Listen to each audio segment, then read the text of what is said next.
everyone, my name is Amanda Patton. We're here today to discuss the journey of a new prescription through the workflow process at a specialty pharmacy.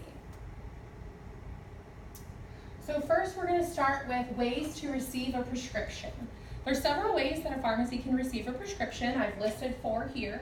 There's an e-prescription where a physician can send directly from their computer at their office directly to our server, and we receive it, and we're able to protect patient HIPAA information that way.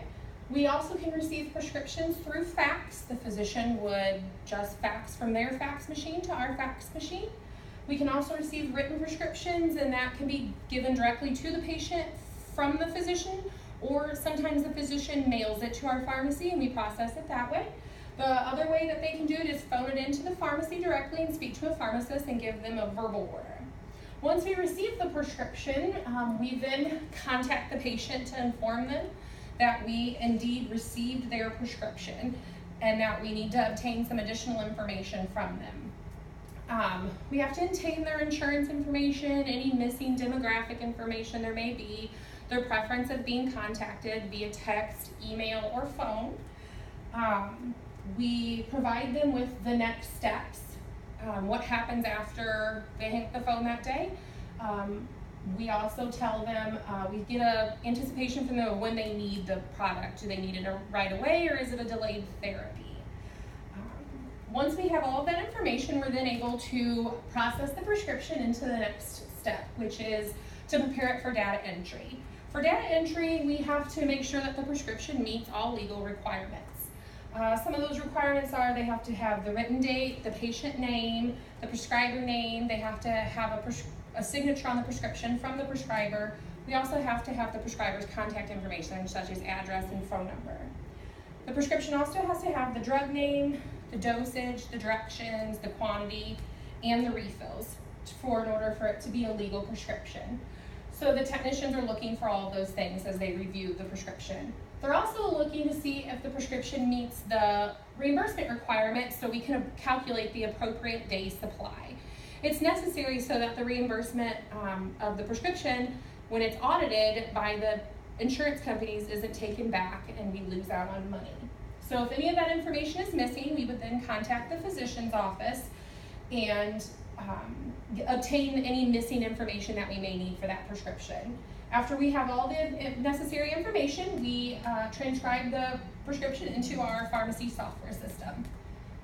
Once it's transcribed into the software system, it is ready for the benefits investigation, which a reimbursement specialist works to gain insurance coverage for the patient.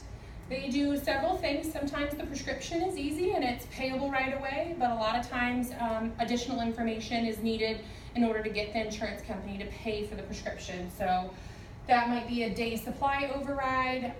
It's not a typical dosing, so we have to call the insurance company and give them some additional information. Or it might just be a non-preferred drug and we have to obtain a prior authorization, which means that we have to fill out a form, fax it to the doctor, and follow up with the insurance company to confirm that they received it from the physician office. And if the prior authorization is denied, we have to go through an appeal process, which a lot of times includes a letter of medical necessity. So what that means is the prescriber has to provide the patient records and really prove to the insurance company that this is the drug that the patient needs over a different drug that is in the same drug class. Sometimes the insurance company does not like the cost of the medication and we have to call and justify the dispensing of the medication that way. Lastly, once we get a payable claim, sometimes there's copay assistance to help the patient with any leftover balances for that order.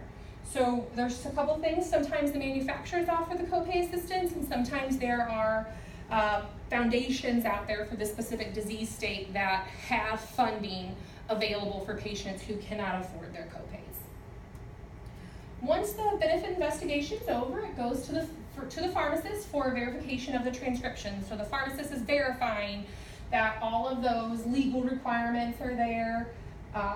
They're confirming that we have the acceptable reimbursement requirements to calculate the appropriate day supply. They're checking for drug-to-drug interactions. If there are any that they need to talk to the patient about, they can call and counsel at that time to head off any unnecessary problems later. and then they sign off on the order, which is an additional legal requirement by the state of Missouri. So once that happens, the order is then ready to be scheduled. And so it goes back to our patient care, and we contact the patient. We have to contact them to talk to them to schedule the order. We can't ship it without that contact. So we explain to them their copay information. We obtain a form of payment. We confirm the shipping address and ask the patient if they have any questions for the pharmacist, which is an additional legal requirement in order to ship out the order.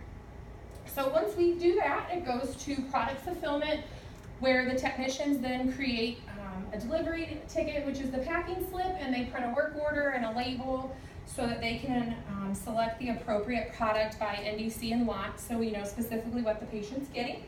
They count the prescription, they label the appropriate container, and they sign off on the order and packing slip to ensure that everything that's on the packing slip is indeed in the box for the final check by the pharmacist. So this is the final check by the pharmacist. They're going to verify that the technicians have selected the appropriate NDC and lot, that they have given the correct quantity. They're going to verify that the product has been labeled correctly with the correct patient name and information, and they're going to verify that all the contents listed on the packing slip are present in order for the order to be complete, and then they're going to sign off on the order. Now the order is ready for shipping. So the logistics team is going to perform the last check on the order. They're going to ensure the same things that everybody else did, that the correct product is there, the correct quantity, and that all the items listed on the packing slip are in the box. They're going to select the appropriate packing material. Sometimes packages are preferred to be refrigerated. Sometimes they're fragile and they need extra bubble wrap. They have to ensure that the correct shipping method is selected, meaning maybe it requires a signature, it needs to go overnight, second day, things such as that. And then they're going to sign off on the order, and it's going to be complete and ready for shipment. So that kind of wraps up the whole process for the journey of a prescription. Does anybody have any questions?